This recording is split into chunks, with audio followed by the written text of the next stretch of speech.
Hello everyone, welcome to my channel that is crucial English with Akash. Channel पर आपका हार्दिक स्वागत है। तो गाइस, आज की इस वीडियो में मैं आपको एसएससी एमटीएस की complete topic wise complete notes बताने जा रहा हूँ कि आपके किस टॉपिक से कितने क्वेश्चंस आपको एग्जाम्स में देखने को मिल सकते हैं। तो गाइस, जैसा कि आप जानते हैं, आपके जो एग्जाम्स है वो 4th ऑफ फरवरी से स्टार्ट हो रहे हैं। तो गाइस, जैसा कि आप जानते हैं, 4th ऑफ फरवरी से आपके एग्जाम स्टार्ट हो रहे हैं एसएससी एमटीएस के।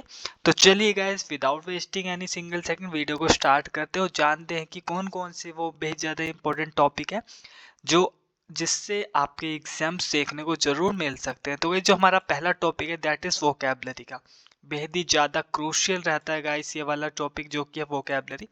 इसमें आपके कौन कौन से टॉपिक्स कवर होते हैं। पहला है आपका synonyms, एंटोनियम्स, words with same opposite meaning. मतलब कि यहाँ पर आपका ये पूछा जा सकता है, कोई वर्ड दे दिया जाएगा, इसमें आपको या तो आपको इसका साइनो बताना पड़ेगा या फिर इसका एंटो बताना पड़ेगा किसी भी वर्ड्स का। फॉर एग्जाम्पल की बात करूँ, जैसे कि गाइस बिग, बिग का मतलब होता है ह्यूज, मतलब बड़ा कुछ। तो अगर मैं बिग के यहाँ पर ऑपोजिट का ऑपोजिट बात करूँ तो वो हो जाएगा लार्ज। ठीक है। स्मॉल का अगर मैं एंटोनियम की बात करता हूँ वो हो जाएगा बिग। ठीक है। सेकंड है आपका वन वर्ड सब्स्टिट्यूशन, बेहद ही ज़्यादा इंपॉर्टेंट टॉपिक रहता है गाइस ये भी, जिसमें आपको एक सेंटेंस दे दिया जाता है। फॉर एग्जाम्पल दैट, जैसे कि है आपको वन हु लव्स मैनकाइंड, एक ऐसा व्यक्ति जो मैनकाइंड से लव करता है, उसको क्या कहते हैं? उसको कहते हैं फिलैंथ्रोपिस्ट। फिलैंथ्रोपिस्ट, तो फिलैंथ्रोपिस्ट एक ऐसा व्यक्ति होता है जो मानव जाति से लव करता है। ठीक है। थर्ड पॉइंट है आपका इडियम एंड फ्रेजेस का, तो बेहद ज्यादा रहता है ये भी। जैसे कि for example break the ice, break the ice का मतलब होता है स्टार्ट अ कॉन्वर्सेशन। ठीक है। टू इनिशिएट द कॉन्वर्सेशन भी आप इसको कह सकते हैं। तो बेहद ज़्यादा ये भी टॉपिक बेहद ज़्यादा इंपॉर्टेंट रहता है, आपको इडियम्स एंड फ्रेजेस भी अच्छे से करके जाने होंगे। फोर्थ है आपका स्पेलिंग, या तो एक स्पेलिंग दे दी जाएगी या तो उसमें आपको पूछा जाएगा कि इन चार ऑप्शन में से कौन सी स्पेलिंग्स इनकरेक्ट है, या फिर आपसे करेक्ट स्पेलिंग का चयन कराया जाएगा। ठीक है। फिफ्थ वर्ड आपका होमोफोन्स। तो गाइस बेहद ज़्यादा ये जो इसमें स्टूडेंट्स डिफिकल्टी फेस करते हैं कि बेसिकली होमोफोन्स होते क्या है। तो ऐसे कि होमोफोन्स ऐसे वर्ड्स होते हैं जो कि सिमिलर साउंड्स होते हैं, बट जो उनकी मीनिंग होती है वो डिफरेंट होती है। मतलब कुछ ऐसे वर्ड्स जिनको प्रोनाउंस करने पर वो सिमिलर साउंड देते हैं, बट जब उनका अर्थ निकाला जाता है तो वो एकदम डिफरेंट देते हैं। फॉर एग्जाम्पल की बात करता हूँ मैं, एक छोटा सा ही एग्जाम्पल ले लेता हूँ आपके सामने। जैसे कि सन होता है, एक होता है SUN, सन, जो सूर्य होता है, इसकी भी प्रोनाउंसिएशन आपकी सन होती है। एक होता है SON,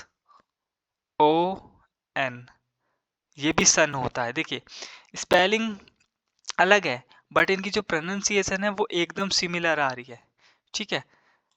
SUN sun, SON son, but जब इनकी मीनिंग निकाला जाएगा तो एकदम ऑपोजिट होता है। इस वाले सन का मतलब होता है सूरज।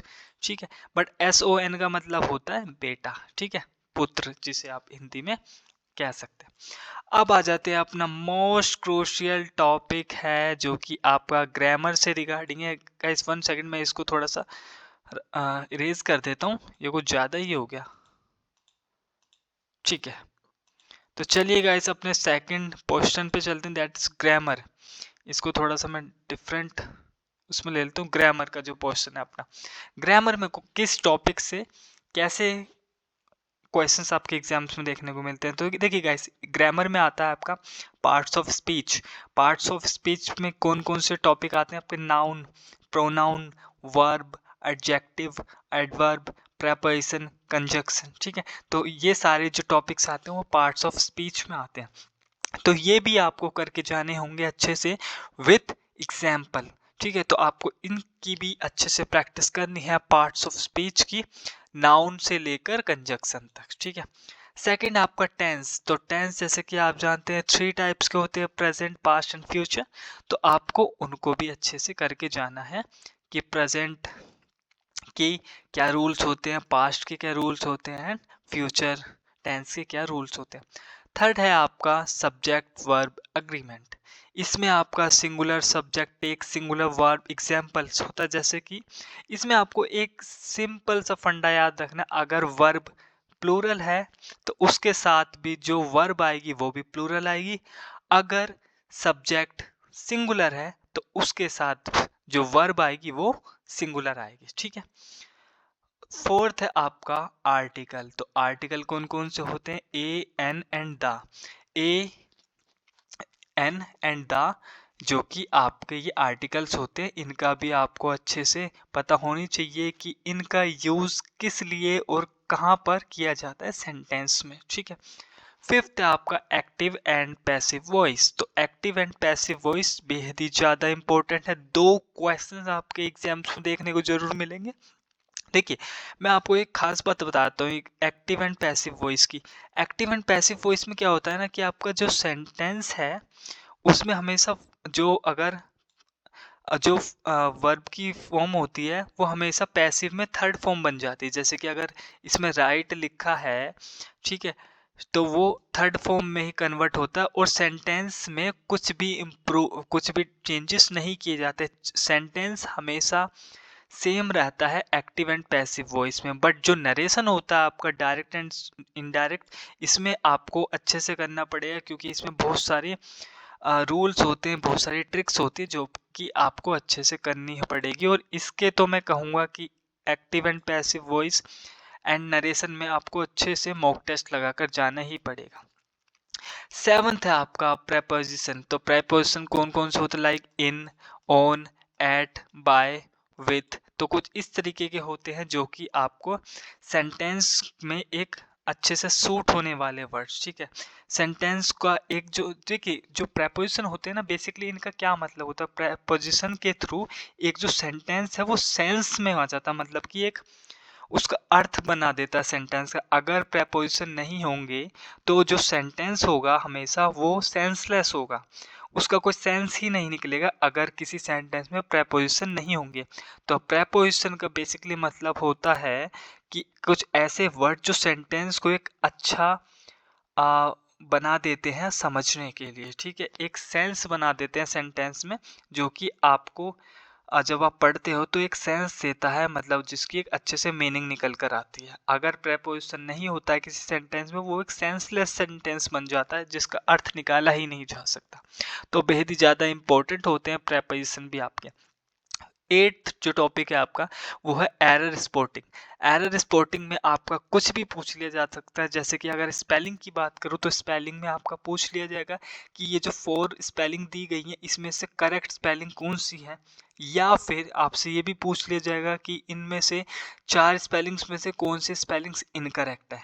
तो स्पेलिंग्स का भी पोर्शन बेहद ज़्यादा इंपॉर्टेंट रहता है। और साथ ही साथ अगर मैं ग्रामेटिकल सेंटेंस की बात करूं तो स्पोर्टिंग एरर में कुछ ग्रामर के रूल्स भी आपको ध्यान देने होंगे। जैसे कि मैंने स्टार्टिंग में कहा था कि आपको सेंटेंस और टेंस को अच्छे से पढ़कर जाना है, ठीक है। तो कुछ भी दे दिया जा सकता है कि एक सेंटेंस दे दिया जा सकता है, उसमें ग्रामेटिकल मिस्टेक्स हो सकती है, उसमें सब्जेक्ट वर्ब एग्रीमेंट से रिगार्डिंग एरर हो सकता है। आपको अच्छे से उसको रीड करके फाइंड आउट करना पड़ेगा कि इस सेंटेंस में क्या कमी है, ठीक है। I hope you are getting my points what I am trying to say here.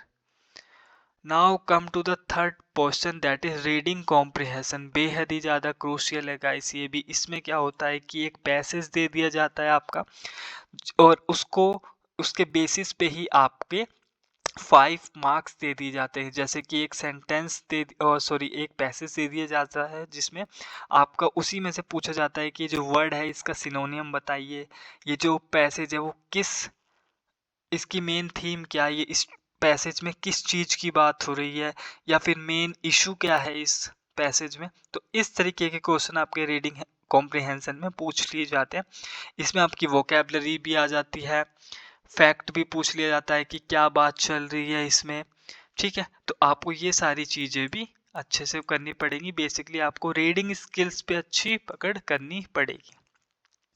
Fourth है आपका सेंटेंस बेस्ड क्वेश्चन। तो गाइस ये सेंटेंस बेस्ड क्वेश्चन होते हैं, वही है ये सारी चीजें कि सेंटेंस में क्या कमी रहती है, सेंटेंस को इम्प्रूव कैसे किया जा सकता है। कोई भी एक सेंटेंस दे दिया जाएगा कि उसमें क्या कमी है, क्या ऐड होना चाहिए, यहाँ पर कौन सी वर्ब की फॉर्म यूज़ होनी चाहिए ताकि एक सेंटेंस अच्छे से बनाया जा सके। उसमें ग्रामेटिकल करेक्शन आपको करनी पड़ सकती है, प्रेपोजिशन से रिगार्डिंग करेक्शन आपको करनी पड़ सकती है, ठीक है।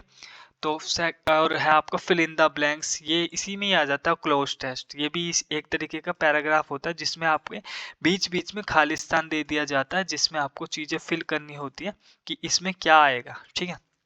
रीअरेंजमेंट जम्बल्ड, फिफ्थ जो टॉपिक है आपका रीअरेंजमेंट जम्बल्ड वर्ड आ जाते हैं। जैसे कि एक सेंटेंस दे दिया जाता है जो कि इलॉजिकल होता है, मतलब जिसका कोई सेंस नहीं बनता, ठीक है। तो उसको आपको एक सेंसलेस सेंटेंस को सेंस मीनिंग में बनाना पड़ता है, उसी को कहते हैं आपका जम्बल वर्ड या फिर रीअरेंजमेंट।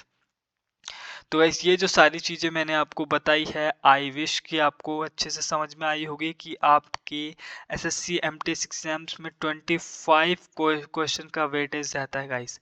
तो 25 क्वेश्चन आपको इन ही टॉपिक्स में से देखने को मिलेंगे। आई विश वीडियो अच्छी लगी हो तो प्लीज़ वीडियो को ज़्यादा शेयर करें, मेरे चैनल को सब्सक्राइब करना बिल्कुल भी ना भूलें ऐसी ही मोर इन्फॉर्मेटिव वीडियोज़ को देखने के लिए। Thank you everyone.